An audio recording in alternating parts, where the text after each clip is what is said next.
I'm Natalie, I'm 26 and I live near Folkestone. I was diagnosed with cervical cancer in July 2014. It was the beginning of 2014 when I got my letter calling me up for my first smear, which I didn't actually go for until June time, just because I put it off for a little while. And I didn't go until one of my friends had been for her smear, and she said it was okay, so that's when I decided to go along. I didn't really worry too much about the results because I didn't think I realised sort of how serious things could be. I'd never had any symptoms, so I didn't think I needed to worry. And then I think it was within 2 weeks I'd had a letter saying that they'd found some abnormalities and that I needed to go to the colposcopy at the hospital for a sort of potential biopsy and just to have a look and see what's there. That did make me panic a little bit because they sort of bombarded me with lots of leaflets.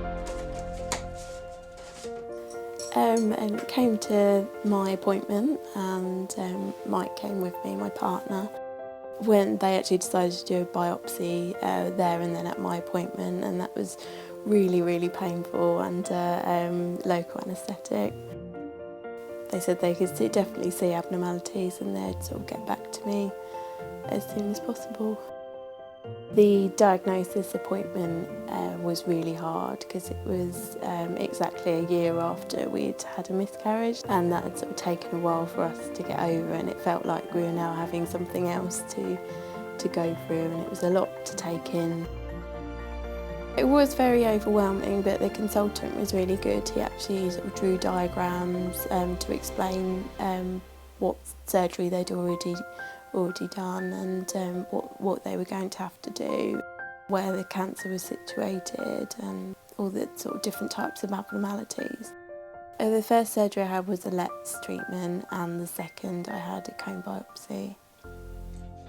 I just remember going through the diagnosis, and one thing we discussed was whether we'd be able to have children, and if we'd had more surgery, what are chances of sort of cancer returning, and there was a good chance that after I'd had my sort of second operation that it would be a cure as such, because it was early stages.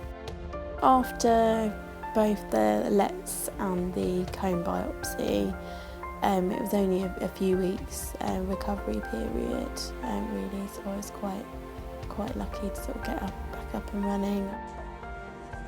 After my second procedure, I'd suffered with a lot of scarring, which resulted in extremely painful periods, and that was when I'd phoned the clinical nurse specialist to see if I could sort of speak to someone, and that was when they said that my cervix had nearly scarred over, so I had to get the scarring cleared.